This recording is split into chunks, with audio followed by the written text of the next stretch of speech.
And welcome to everybody. It's good to see y'all tonight. Hopefully, everybody's had a good day, a good Thursday afternoon. Now, let's see who we got in the house. I want to say welcome to Nisi. So good to see you. Thank you for coming. Crossover Paranormal Society. Welcome in. Thank you so much for coming. And Shayna and Spencer, it's good to see y'all. Thank you so much for coming. Rachel, it's good to see you. Thanks so much for coming. Appreciate it. And my brother, good to see you. Thank you so much for coming. It's good to see everybody tonight. Hopefully, like I said, everybody's had a good day. Uh, Always good to see everybody come on and spend a little time with everybody and say hello and do some updates, read some stories, and maybe learn y'all on a little something. So, like I said, I appreciate everybody coming. And Karen, good to see you. Thanks so much for coming. You really ain't late. You're right on time. Thank you so much for coming in. It's so good to see each and every one of y'all. I absolutely, like it slipped my mind yesterday that Jared had his video or his live stream. It slipped my mind. Welcome in, Daryl. Thank you so much for coming in. And the flying squirrel. So good to see you. Thanks so much for coming. Welcome. But we were actually out yesterday filming the video that Karen is speaking of, the sassafras video. Uh, I have been hearing about this stuff for years, and I finally sat down yesterday and figured out what it looked like. And the moment I saw it, I'm like, are you kidding me? That's what it is? And if you watch the video, we went together and found the tree and pulled some up. And I actually came home and made the tea. I didn't make the video on that. I will later. I've got plenty of it. Obviously, I pulled 2 whole trees up. So, and welcome in there, old Jimmy. Good to see you. Thanks so much for coming in. And Cody, thanks so much for coming in. The angry one is here. And guys, Jimmy here is trying to get to 9,000 subscribers. So if you would ever so kindly, if you don't have him, go grab him up and watch some of his videos. Him and Jared team up, make some absolutely awesome stuff. Him and Jared actually did a cryptids video just, I believe it was yesterday, the day before, which I hadn't had time to stop and watch, but it's on the list. I'll be watching it. Can't wait to watch it. So we will check into that, and you guys, you won't regret it. There's some neat stuff that they cover on there, and help him get to his goal. So. And today I got a couple things I'm going to get into. Of course, some more experiences that people sent in. But I figured I would kind of reflect a little more on the video that we did about sassafras. I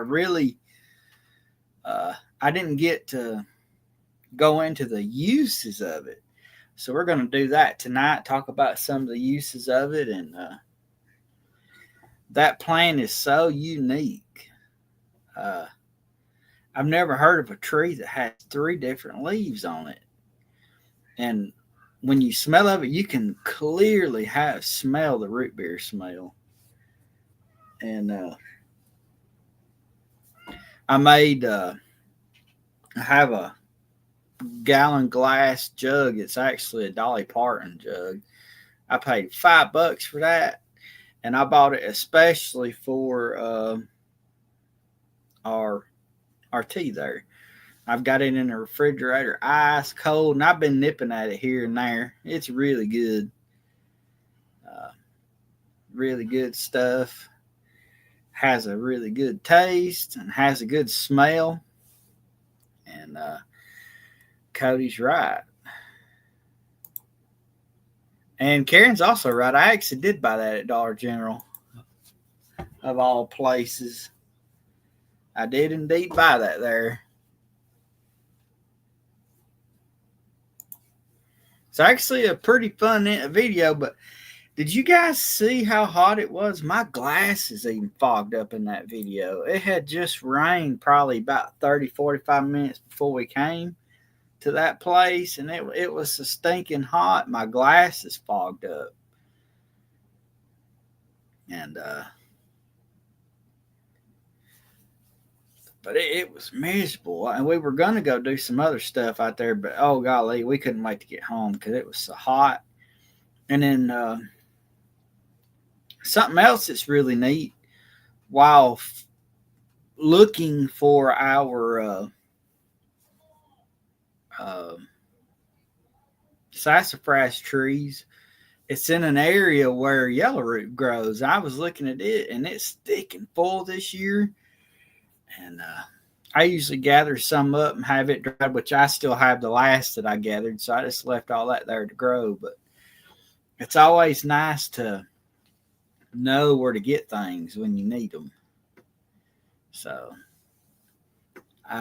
that's kind of one thing that I've always liked, that old saying, give a man fire and he can cook a meal, but show the man how to make a fire and he'll be able to cook from now on. So it says, my husband said it's a natural laxative if you don't put enough sugar in it, right? Which I put, I think I made about half of a gallon and put half a cup of sugar in or something. It's drinkable, that's for sure. But we'll go over the medicinal uses of that. Get me off this old screen here. But the history of it, sassafras has a long history of use of traditional medicine among indigenous people of North America and early settlers. However, modern medicinal professors do not recommend its use to safety concerns of toxic compound called safrole present in the plant. Let's see.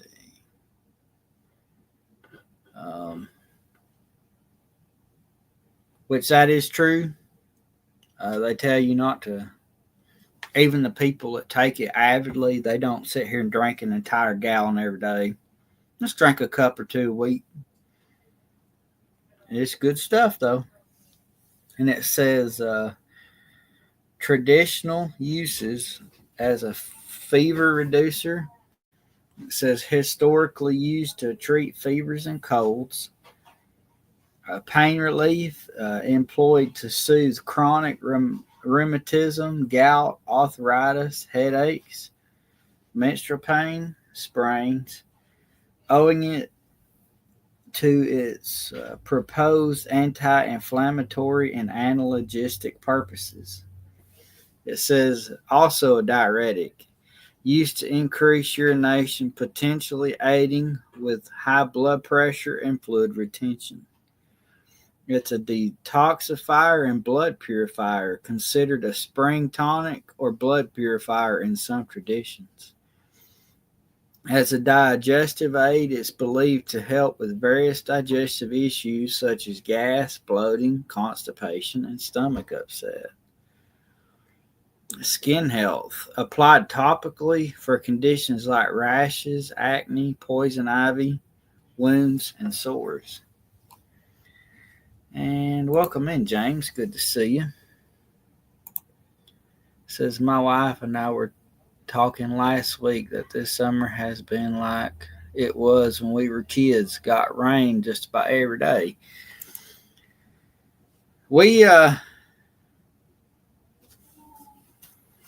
Jimmy said, did you remember to enter the giveaway? I have not yet. Hopefully everybody will.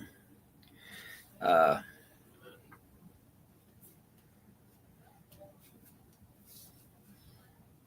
hadn't got the rain that everybody else here has been getting. Today's the first time it rained in like 2 or 3 weeks. Everything started drying up, but let's see. This right here says immune booster. Some believed it could strengthen the immune system and protect against infections.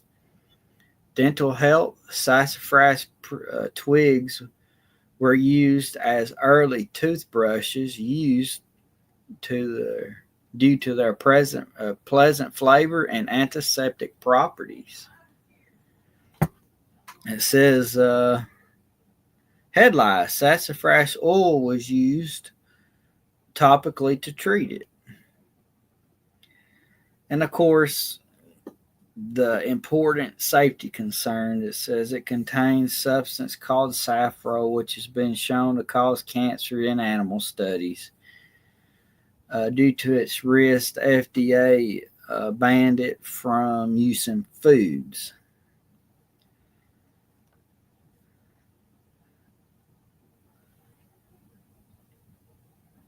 And of course, when you're talking about any kind of medicinal plants, always consult a healthcare professional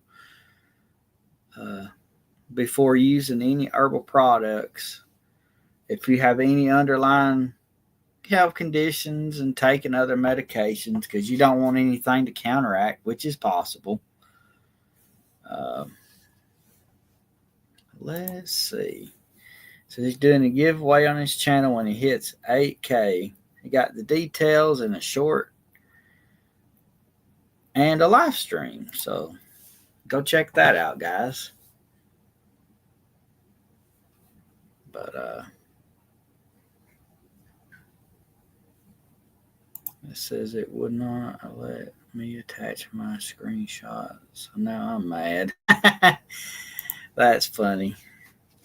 But there's a lot of things in these old mountains that can be used to take for all kind of ailments that treat the ailment, not just put a Band-Aid on it.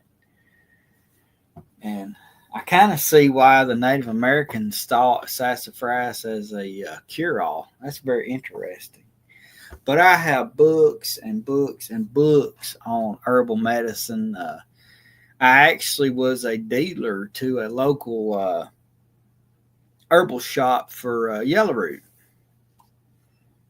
And hello to our good brother, Jared King. Thanks so much for coming in. Good to see you. Good to see you. And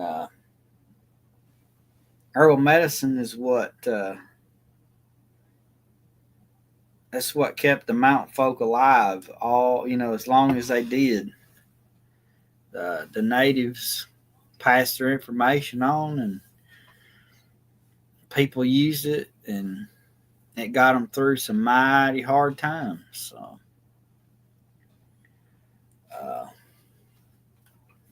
if it wasn't for that old mountain medicine and plants, I'm afraid that Appalachia wouldn't be what it is today, because a lot of people wouldn't have made it. So appreciate everybody coming in, and welcome into Miss Sally. Good to see you. Thanks so much. Yeah, taught her how to make it. That's right. So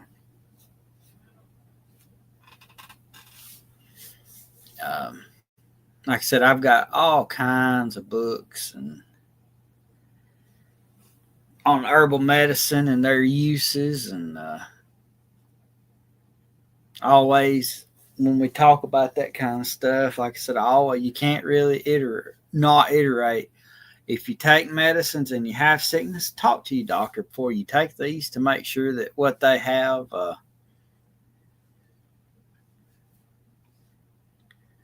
Let's see. Do you have a favorite thing you were taught to make? Yeah. Now, my family never really messed with the herbal stuff much. My dad used to do ginseng, but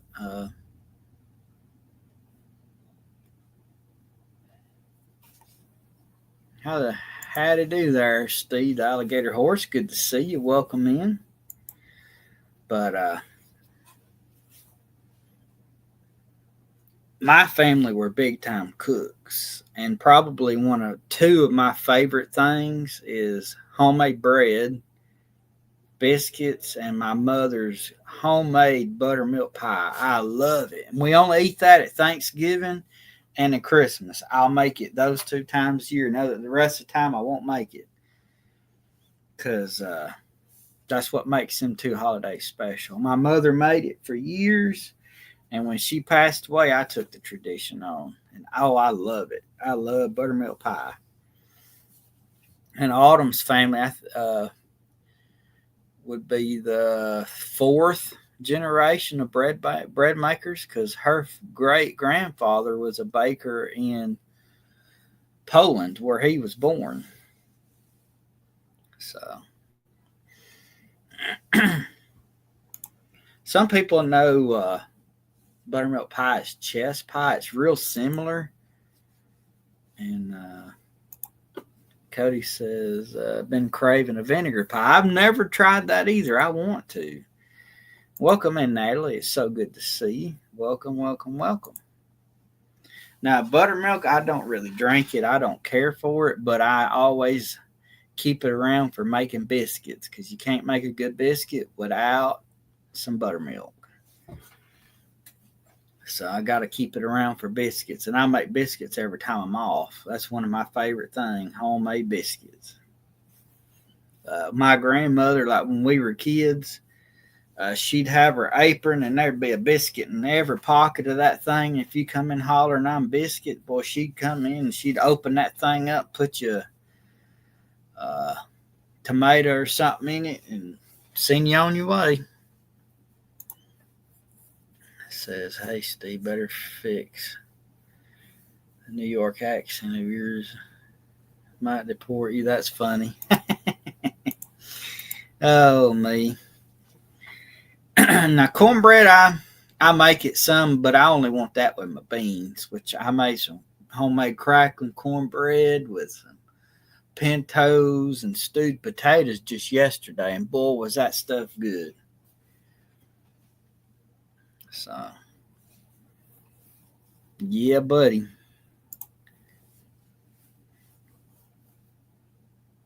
Good old eating. But I guess I'm gonna dig out a few stories here, and then at the end, the wall of history. I'm sure y'all seen that I took that old gun off the wall and put a sign up, and I'll kind of explain that in a little bit. So that's right. You can't make good biscuits or cornbread without an iron skillet. Gotta have it. All right. So this first one is about an encounter that this lady had and her family had at the Edna Collins Bridge. It's an old cover bridge. It says a little story kind of about the bridge. It's a cover bridge out in the middle of nowhere. It's just where the road forks. Due to the lack of street lights, you got to pay attention in front of and behind you. If a car comes and you're in on the bridge with your lights off, you can't be seen, so you may get hit. Just to be aware. And it says also there is a house just 150 yards away. So many people travel to this bridge that the man who owns the house has been known to shoot at the cars, especially if they turn around in his driveway. It says, so go down that road half a mile, pull off to the side, and then turn around. But it says, I've been to this bridge several times. When I go, it's usually around midnight. One of my aunts and uncles' experiences at the bridge provided some scary physical signs of the paranormal. They took themselves and two friends to the bridge. They drove a big white van with leather interior. They got there, turned off the lights, shut the car off, and honked 3 times. They said you could see little movements, shadows moving all around. When you go, everyone should stay quiet as possible to hear the footsteps and the other creaks. There's a lot of sounds at the beginning that may be from the bridge settling, but after they sat for about half an hour in the silence, they all of a sudden felt what they described as if someone had gotten on the back corner of the passenger side of the van and then jumped right off again, because all of a sudden the back of the van dropped and then raised back up. And the leather in the van would make a squeaking noise if someone inside had moved, but no squeak was heard. It says that was about the most major thing that happened at the bridge. They left and pulled up to a gas station a few miles up the road to check the van to see if anything happened. There was a tiny handprint caked in mud near the gas tank cover on the passenger side. My uncle put his hand next to it on the van. When he pulled his hand away, it pulled the dust right off the van. The handprint had been added by more dirt to it. So whoever touched it had wet hands at the time. When they got home, they put their daughter's hands up to it to compare its size, thinking maybe she had touched it. Her hands was double the size. I have gone and personally had weird, strange situations. I almost feel like you almost feel like you're dizzy, don't quite feel all there. That could be just me psyching myself into feeling things. We put a bobblehead up on the dash to see any movements that would occur. It rarely moved. However, on my second to last visit, we had something happen. My aunt was driving there, and there were 4 of us. We heard what sounded like deep footsteps, unlike any we had ever heard on our other visits. There was a little dark shadow my aunt and stepsister claimed to see bob behind the tailgate of the truck. This was the really scary part. You're supposed to hold your keys in your hands to make sure that the little girl that likes to play tricks on you by hiding your key can't do it. When you start up my uncle's truck, the engine will start to turn over, and the second afterwards, the dash lights up and then the stereo lights up. This all happens in like a 3 second time span. We were sitting in the truck, and all of a sudden, the stereo light comes on, the dash lights up, and the engine turns off, but nobody turned the key. My aunt peels out of the bridge and never came back. Said the last time we went, my uncle and I got a little cocky and decided to lie in the bed of the truck outside of the bridge. We went into the bridge and didn't speak to each other until we left. While we lay there, we put the bobblehead up on the tailgate. It didn't move, but very slightly. The worst part of the entire experience, we both had heard voices.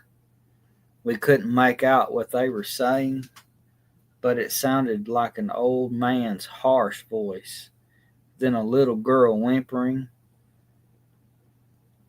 or let out a faint cry. Then a dog would bark, but it was all so faint. This scared me so bad. The story is that the little girl was left to swim in the creek with her dogs, and an older man came up and murdered her. I know I heard of those three sounds, all fitting the pieces of that story. I hadn't discussed them with my uncle until we had left the bridge, and he was like the one who mentioned hearing it. It says freaky stuff happens. Other things I heard is that one guy drove in and got spooked, so he turned on his car, threw on the lights, and floored it out of the bridge. He hit something that looked like a tall man, a shadowy figure. He got out and checked out, but there was a huge dent in the hood where the man was, but no one was around. There was a police report filed. I heard someone else went in, and when they left, they went to that gas station, and their entire car had been keyed or something. They filed a police report as well. You can see what's in that bridge. If there's something close enough to you, you can see it. That car would have seen a person come up to key it if it had been snuck up on. All I'm saying is give that bridge more credit than you think it deserves. Man, oh man, that is crazy. I think I would have learned the very first time, not the first six. I wouldn't have dared went back. Having something bounce the car around and then key it, and then hearing those voices laying in the back. Like Jared says, I'm brave, but my feet don't know it. So that's insane. Well, hi, Scully. It's good to see you. Thanks so much for coming. Welcome to you, brother. All right. Let's get on to another story here. This one is about a place where somebody works at, and it's well over 100 years old. It says, I work for a large corporation that has been in business for 100 years. This company now has many facilities throughout the world. I, however, happen to work in the original building that the company built almost a century ago. Part of this building is a manufacturing facility, and no doubt there have been many deaths as there weren't as strict safety standards back then as there are today. It says, I have had two strange, very difficult encounters within 2 weeks of each other. The first encounter happened around lunchtime. There is a tunnel that connects our main building with the cafeteria and the clubhouse across the street. You have to go down into the basement of the main building to access the tunnel. Then once you reach the other side, you can either take the elevator up or go through a set of glass doors to take the steps. As my co-worker and I walked through the tunnel towards the glass door. We were alone in the tunnel. However, when I opened the door, I could see quite clearly a reflection of a dark haired man wearing a blue and white striped shirt right behind me. I held the door open as you would as if you knew someone were entering behind you, but no one followed behind me. I turned around. There was no one there anywhere. My coworker told me that I looked like I had seen a ghost, and I told her I think I did. A second occurrence was even stranger. Part of my job is to maintain inventory for our company's store. The storeroom houses items used for building maintenance and housekeeping. It is located in the basement of the building. It happened to be down there. I happened to be down there by myself one afternoon labeling items. You could see that the door to the storeroom from the aisles as I was working. The door always slams shut when somebody enters or exits, so I never heard or saw the door open or closed, but someone was standing there watching me. He would disappear if I looked straight at him, but out of the corner of my eye, I could see him standing there wearing that light blue lab coat with his hands in his pockets. He appeared to be older. From what I could tell, he was balding on top, and what hair that was left was mostly gray. I tried to ignore it. My boss would think I was nuts if I went back to my desk refusing to work on account of that ghost. So I kept on my business, and I felt like I was being watched again. I looked out of the corner of my eye again. There he was, hands in pockets, about 10 feet closer this time. I told myself I was just creeped out from being down there alone.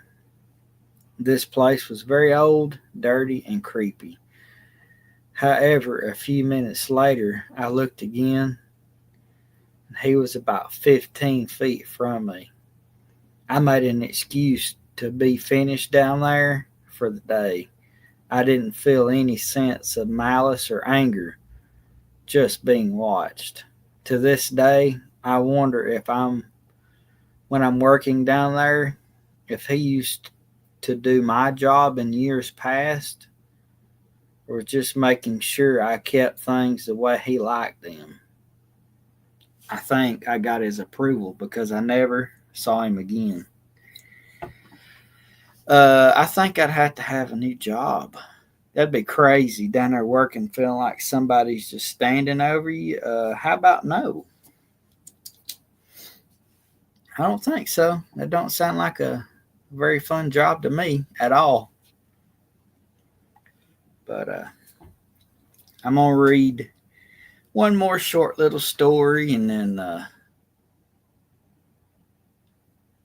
I'll bring me back up here on the screen, and then we'll talk about this sign I made. So this one is the haunted house in White Center.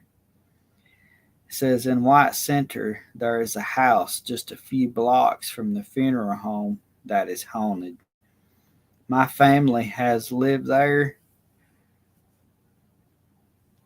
in the 60s, from 67 to 68. A woman was murdered there, and we experienced several scary things. Pounding on the floors from under the house, screams late at night.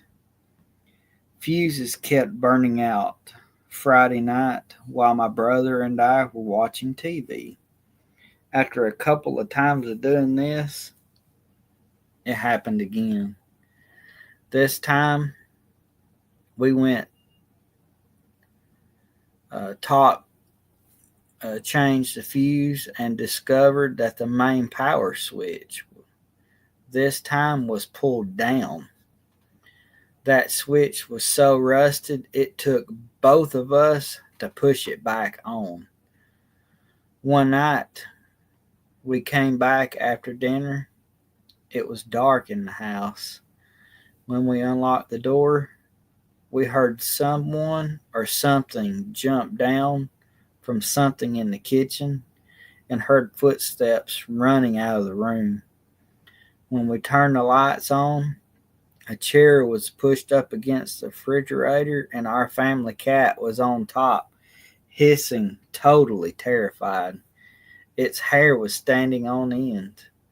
The cat ran into the bathroom and would not come out for hours. It says, I was happy when we moved away from there, and I wonder if the current owner is having any trouble. Yeah, I agree. Nope. Nuh-uh. Something is throwing breakers and turning the breaker off and scaring the cat half to death. I don't think so. Don't sound very fun to me at all. It sounds like a ticket out of Dodge. All right, folks. Yeah, Jared said it right. It'd be an extra doorway in the wall. But the new sign is right here. I actually did this today. Handmade. Says Myers tells Appalachia. I've been making these signs for years. Different things, for birthdays, and most of the time it's for like baby showers. When people have kids, I put their names on them. And this one right here is, of course, our channel name, Myers Tells Appalachia. But this very sign right here, when we hit our 1,000 subscriber mark, that'll be going to one of you lucky people. So that's going to be our giveaway, is the Myers Tells Appalachia sign. I don't know if... Yeah, I was about to say, I made one other one, and Laura won that one. And this one's going to be our 1,000 subscriber one, but it's different. It's a little different than I've ever made any of them. Steve said I've told Aragos when they started paying my property taxes that then they can be in charge. Until then, I'm boss, right? That's funny. Normally, when I do these, it's like this. It's like a black letter with just some white highlights. But I got a new thing in, and welcome in, Raymond. It's good to see you. Thanks so much for coming in. Good to see you. But I got these little pens. It's like a marker. It's clear, but you hit it with a heat gun, and this ink stuff like etches in. But this new one that I got, the fire burns everything but that area. So that's something new. I tried it. So that's the way that one's done. And like I said, that'll be one of our giveaway gifts at when we hit our 1,000 subscriber mark. I don't even know what we're at right now. Let me check it out and see. We're at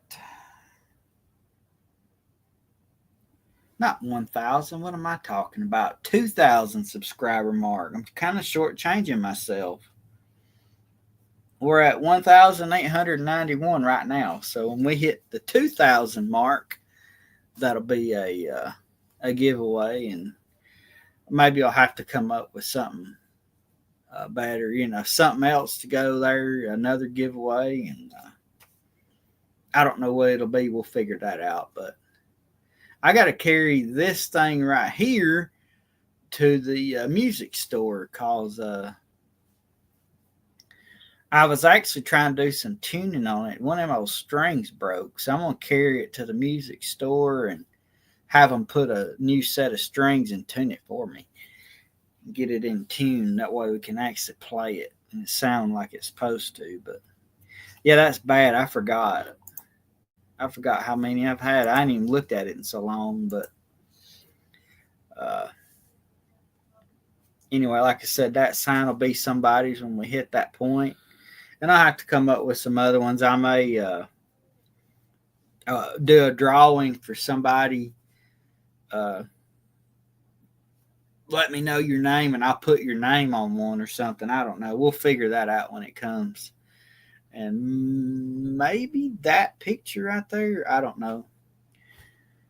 I may give that picture, or I may take one of the ones from my past videos that I've got out, give one of those pictures away as a kind of a present, I guess.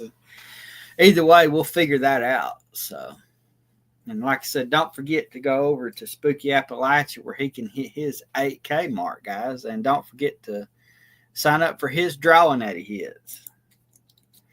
Welcome in, Tammy. So good to see you. I've enjoyed tonight. It's been fun talking about being able to talk about some of the medicinal uses of sassafras and then getting to share some of those stories and talk about some things from our past. You know, that's always so good to remember.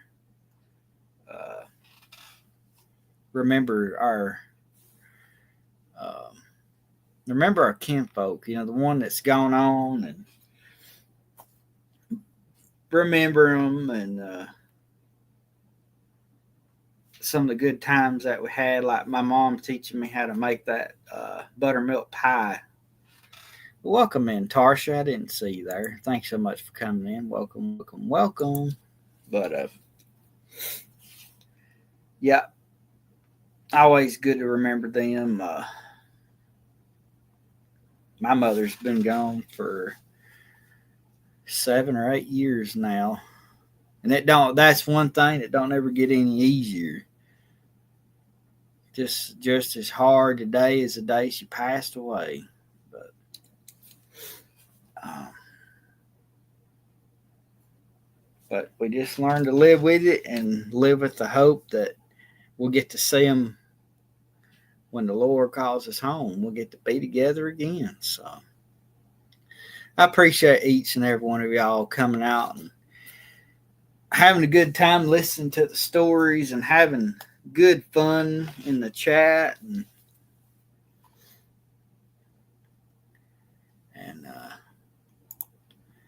says if we don't talk about it, it'll be forgotten like it never happened, right? It says just set a tarantula beside Jared while he plays banjo. Yeah, he'll be sitting there, he'll be looking like Grandpa Jones stomping his foot, trying to stomp that thing. That's funny.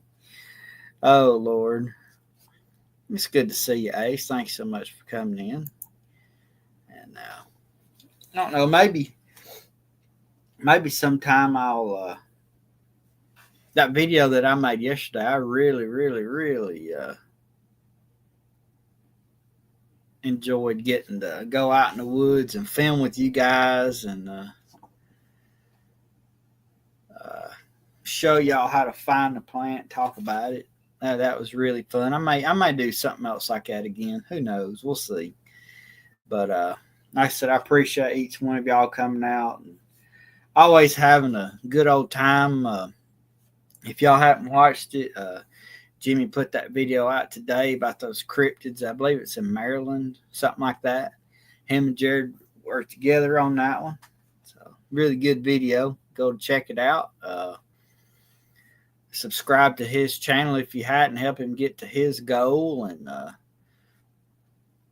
go over and if you got an extra dollar or two, help donate to Laura's GoFundMe so she can get a little bit closer to her goal, where she can have her surgery. That any amount helps. They're so thankful about that, and keep everybody in your prayers. That also helps. And thank you so much, Natalie. I appreciate that. You guys make it worthwhile doing these live stream videos, and it's awesome to be able to help keep our history alive and share and teach and also learn too. And we're all brothers and sisters here, and we always got each other's back here. So prayers go a long way. I know that. So I guess for this week, that's all, folks. And Saturday, we got I forget what the video's on. I got a video coming out Saturday and don't even remember what it's about. That's terrible. But got a video coming out Saturday, and of course, if I film something randomly like yesterday and put the video out today, it'll be there. Who knows? But I guess until next week, guys, I'll see y'all later. Bye, guys.